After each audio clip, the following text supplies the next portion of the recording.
Hi, I'm Anne from Game Like a Mother. Today I'm going to provide a rules overview and review of My Weird School, the game. It's ages 6 and up, 2 to 4 players, and it takes about 20 minutes. Let me show you how to play. The goal of the game is to get the most points.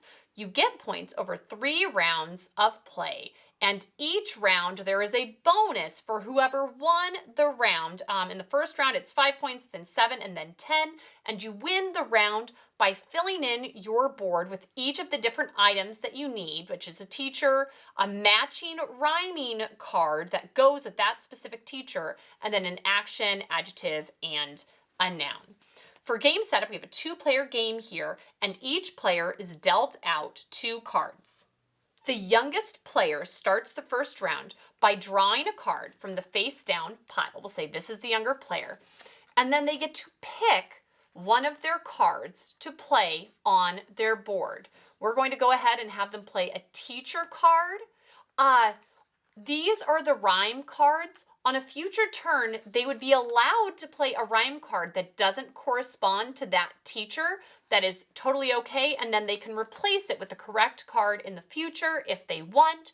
Or if this player wins, then they still score all of the points for whatever is on the board, even if it doesn't rhyme. They just haven't won the round if they don't rhyme. So once you've played a card, your turn is over. It's this player's turn, and they're going to draw, and they can choose to place either their adjective or their noun, or they can place a wild card, which is, this one is to take any player's adjective card, and you can place it on your own board, but this player doesn't have an adjective card, so they probably wouldn't do that. They'll just place their own adjective down, and that's it for their turn. Here's what the game might look like further in.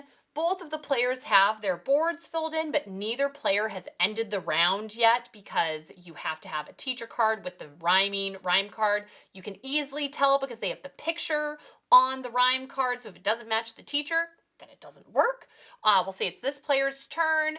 They have these 2 cards. They drew another one, and hooray, they got the rhyming card for Miss Daisy. So they're going to replace this here, and they have ended the round.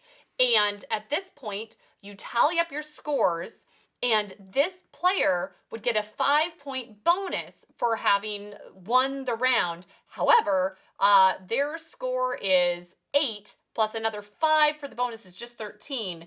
And this player had a bunch of higher cards, and so they had 18 total. So even if you don't win the round, you can still get more points depending on the cards that you've gotten. After the round is over, you would clear all the cards, shuffle them up, and deal out 2 cards again, start up the next round, and then just after 3 rounds, whoever has the most points is the winner. So that's how to play My Weird School, the game. The target demographic for this is early elementary school, specifically children who have been reading the book series My Weird School, which my children have been, so they were very excited about playing this game. The rule complexity is very low. I appreciate that. There's fun and engaging things that are happening as you play the game, but to get up and running, it is so easy, which is really great. How competitive is this game? It's medium. There's one winner. You're trying to get the most points. And some of the action cards have you do things like get rid of other people's cards that they have on their board, or you can even trade boards around, which can feel not so nice. However, it hasn't seemed to be too bad for my kids whenever we've played, because it's not like your board that you were working on was bad. You were trying to make it the best you could. So you still have a pretty reasonable board when it comes over to you, and sometimes you have the right card in your hand, so that helps you. But there is some stuff like that, but it's pretty easy to fix. If there's a card that upsets your child, you just take it out, and it's not a big deal. So, but it is competitive, the game. Replay value is medium because it is great for a certain niche of children that are, this is fabulous for kids that need to be practicing reading or want a fun game that's creative, but like a little bit naughty and there's a few potty words that they have in here.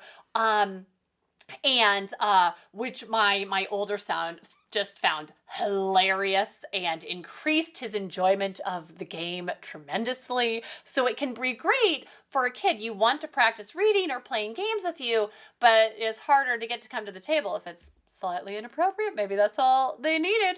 And again, you just remove any of the cards if you find that they make it a little awkward. Highly recommend removing the naked card. It was funny the first few times we played, but then it paired up with different things and it went a little further inappropriate.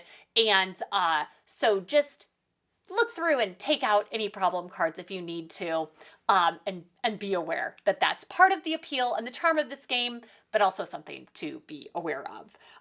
Similar games, I would highly recommend Word on the Street Junior is great if you want your child to practice spelling in a really fun way. And then we love Detective Charlie if you want them to practice reading. There are some, they have different cases, 6 different cases you're working through, and there's quite a bit that they need to read through, and they are motivated because it is so exciting and fun to get to solve the case, and they don't want somebody else to read their clue card. They want to get to read it. So if you want your child to have a fun way to practice reading, that's a great game for that. But so is this. It's quick, easy, a lot of fun to play, and we have been enjoying My Weird School the Game. So I hope you check it out. Thanks, and see you next time from Game Like a Mother.